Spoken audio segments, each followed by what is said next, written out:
Hey, aren't you going to contribute more around the house? If you're going to be that kind of wife, maybe you should just leave.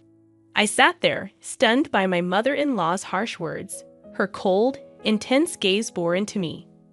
Francisco has us, and we don't need you anymore. You always look tired and seem to accomplish nothing, chimed in my unhelpful sister-in-law with a dismissive tone. This is too much, Francisco. Don't you think your mother and sister are going overboard? I pleaded. I'm doing my best too. When I sought help from my husband, he responded with a demeaning attitude. I agree with my mother and sister, Francisco interjected.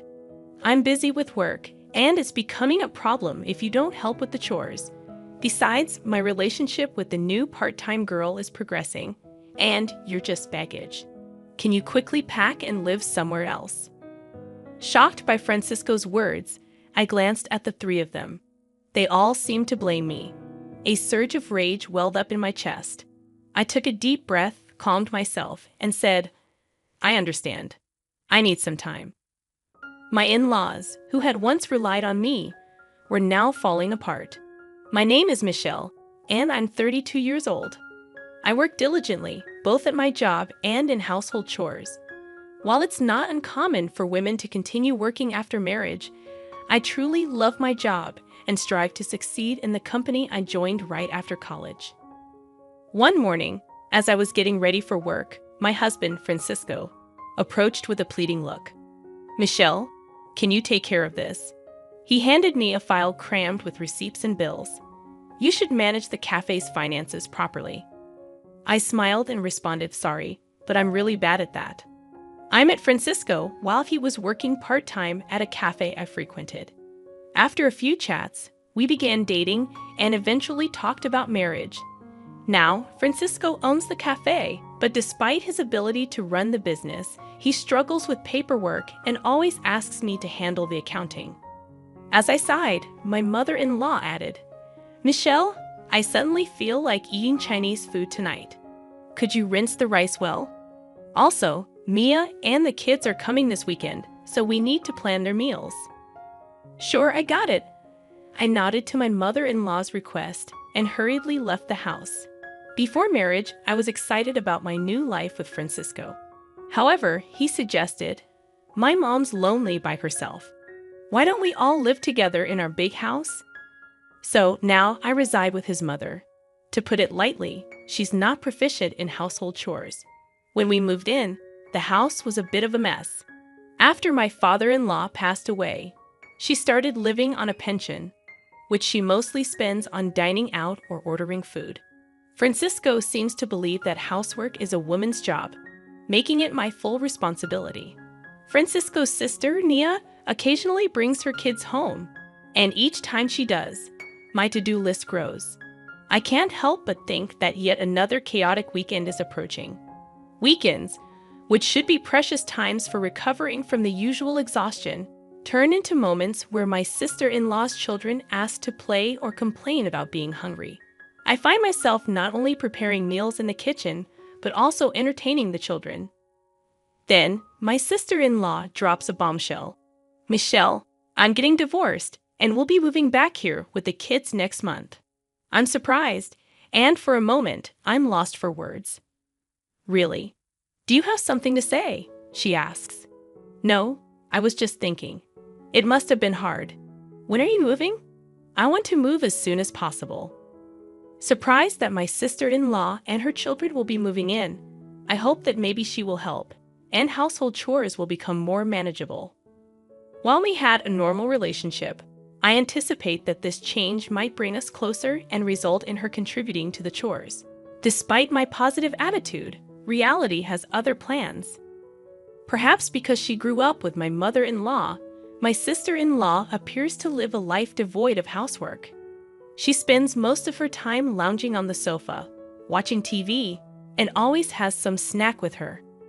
Observing her, I realize her neglect of housework might have contributed to her divorce. Now, with the added responsibility of preparing meals for her children and making lunches for kindergarten, my workload increases, and my free time diminishes. I had hoped for her assistance, but it's disappointing that it turns out to be a swing and a miss. Then, there comes a time when my work at the company suddenly becomes hectic. Every day, I start work early, do overtime, and return home exhausted to find the room overflowing with things, with no space to even walk. Seeing this scene each day, waves of fatigue wash over me. On top of that, my mother-in-law and sister-in-law complain, asking if dinner is ready yet or why I'm home so late. When I struggle to manage household chores, they coldly remark, "Michelle, there's a mountain of laundry waiting. Don't slack off just because you're busy." I internally protest, "Mother-in-law, I'm really trying my best." But before my sister-in-law can say anything, I frequently opted to keep my thoughts to myself. "Michelle, are you standing up to your mother-in-law? That's a bit bold. But for the sake of the children, please try a little harder to make homemade meals," suggested my sister-in-law. I couldn't help but respond, "If you have so much free time at home, why don't you help out once in a while?" While doing household chores, I overheard Francisco's sister saying, "Haha, Francisco owns a store, so Michelle doesn't need to work, right? If that's the case, maybe you should try a little harder at home." Behind their words, I felt the mounting pressure that I should be doing more. That night, at the peak of my stress, I decided to speak my mind to Francisco. "I've been so busy lately, and neither your mother nor your sister is helping out with household chores. It's really hard." "Michelle, you're not speaking ill of our family, are you?" Francisco's eyes sharpened a bit, and I braced myself. "That's not what I mean, but it's hard for me to do everything by myself. If you helped out once in a while, things would be a little easier for me. I'm busy managing the store. It's different from a regular job. Housework is the wife's responsibility, right?" Even though disappointed by his response, I sat and pondered. A good idea suddenly popped into my head, and I silently pumped my fist.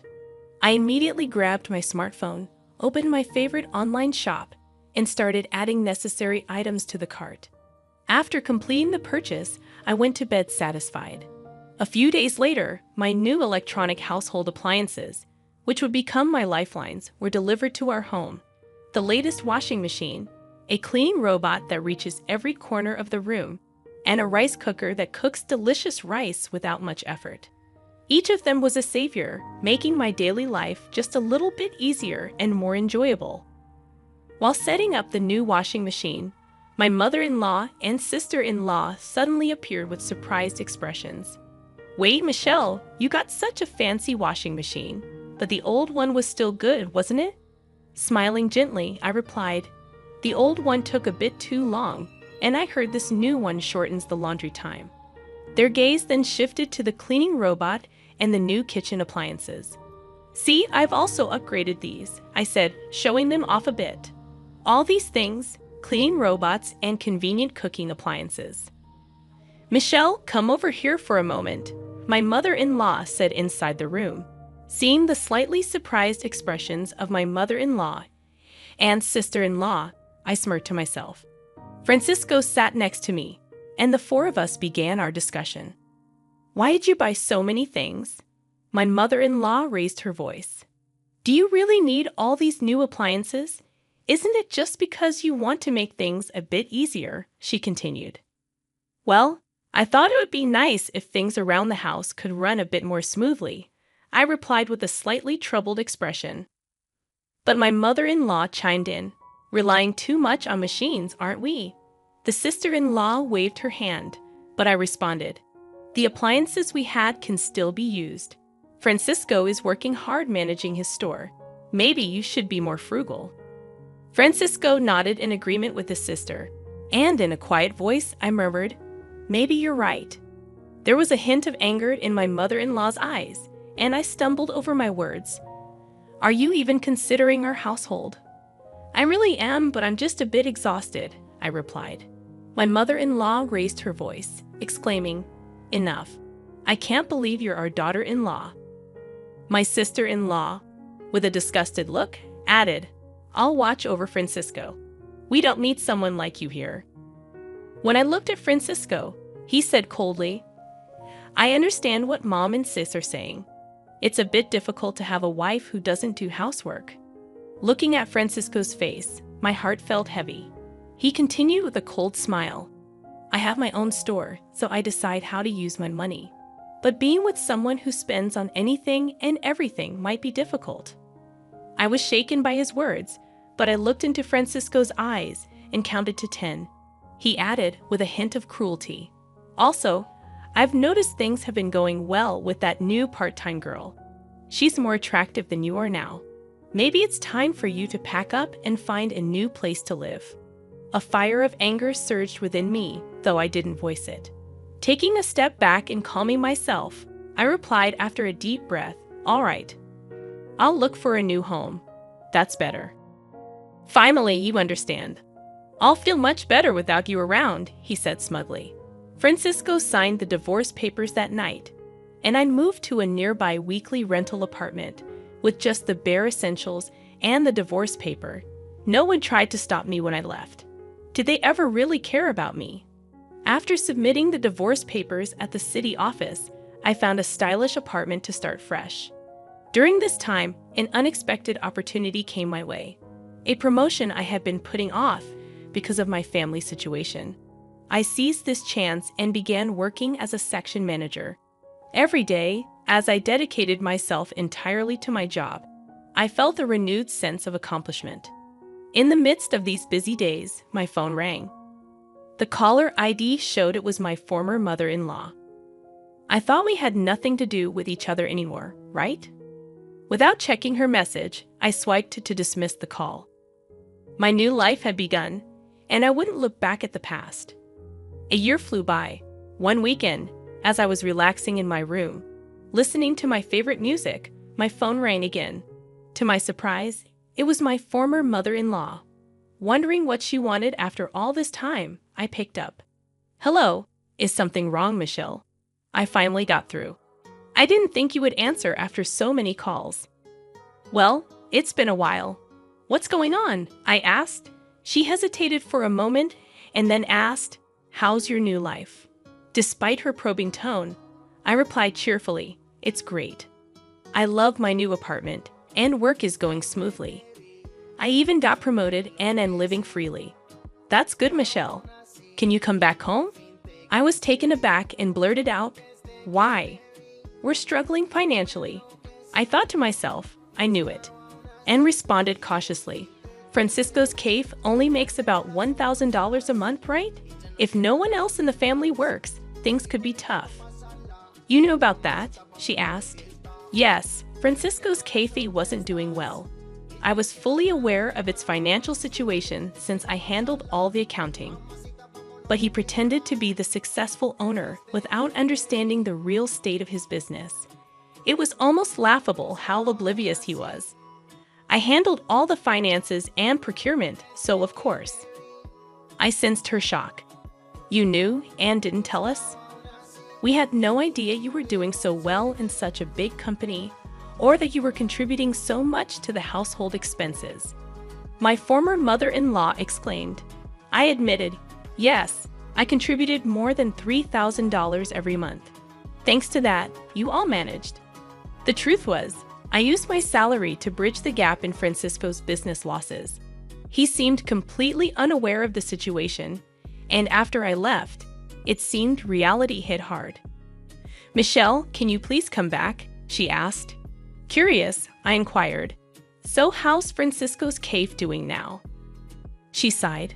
"We might have to close soon, and the part-time workers keep quitting." With an inward smirk, I commented on his slightly sloppy management style. "It's hard to keep it going for long, isn't it? His little bit of pride doesn't help. Not doing proper work. I mean, how many women out there do you think would be willing to support a guy like that?" My former mother-in-law was momentarily at a loss for words. I continued somewhat sarcastically, "Wait, I'm a bit busy now. Since you left, the house is a mess. It's chaotic with things everywhere." Confused, I asked, "Wait, what do you mean?" She described the disarray of their home with belongings scattered everywhere, looking like a storeroom. Without anyone to cook, they were eating out, which was costing a lot. The washing machine broke down. and it seemed like there's no room in the budget to buy a new one. Actually, the appliances that you took back, I was really relying on them, my former mother-in-law admitted. Puzzled, I asked, "Huh? Why is that?" "Those were for my convenience. Besides, I bought them myself, so it's okay for me to take them back, right?" She reluctantly agreed, "Yeah, I guess so. But I never realized housework was this challenging." With a firm tone, my former mother-in-law added, "With 3 adults in the house, how can it be that hard? What are Francisco and your daughter doing?" A hint of fatigue could be heard in her voice. As for Francisco, his staff members have been quitting, and sales have plummeted. As soon as he found out, he became really downcast and has just been lazing around at home. But Francisco used to spend his money from the store without any restraint, right? On top of that, Mia doesn't help at all. She doesn't do anything around the house and even gets her allowance from me. To be honest, living on just my pension for the 3 of us is really hard, she continued. I responded with a hint of sarcasm. "Ah, Mia once told me that I was unnecessary because she was there." My former mother-in-law desperately said, "Michelle, we're really in trouble. Living on just my pension for the 3 of us is quite tough." I firmly stated, "I have no intention of returning to that house. It must be hard living with all that baggage." She seemed to be at a loss for words. Seeing her like this made me feel a bit sorry for her. But as I was about to hang up, my former mother-in-law seemed eager to say something. "Michelle, I'm really sorry. Can you reconsider?" Her voice sounded a bit exhausted. I replied, "I wonder if we can ever spend days together with smiles again." "Huh? Was it that hard without me?" I asked with a mix of surprise and calmness. After a short pause, my former mother-in-law took a deep breath. "Yes, there's actually an issue with the property tax. We might have to let go of the house." I said, "I see, but I really don't want to get involved anymore. Decide what you're going to do with your family." I hung up without waiting for her next words. After that, I set it up so I wouldn't receive any more calls from her. In my room, holding my favorite mug filled with aromatic coffee, I enjoyed my time alone, looking at the outside scenery. A smile spontaneously appeared on my face. A few months later, when I passed by the cafe where Francisco used to work, I noticed the place was now quiet and empty. Recalling its past liveliness, I felt a bit nostalgic. It seems they really closed the shop. While walking around the old town, I became curious about my former in-law's house and saw a sold sign. Coincidentally, I bumped into an old neighbor in town. According to her, those 3 had quickly sold their house and moved to a small apartment nearby. In their new home, there were always loud arguments and even the smell of garbage. It seems the neighbors are quite bothered, and it has become a bit of local gossip. I thought, it must be tough for them, but with a bit of effort, life can change. I wondered why they don't try. As I gazed at the old house, these thoughts wandered in my mind.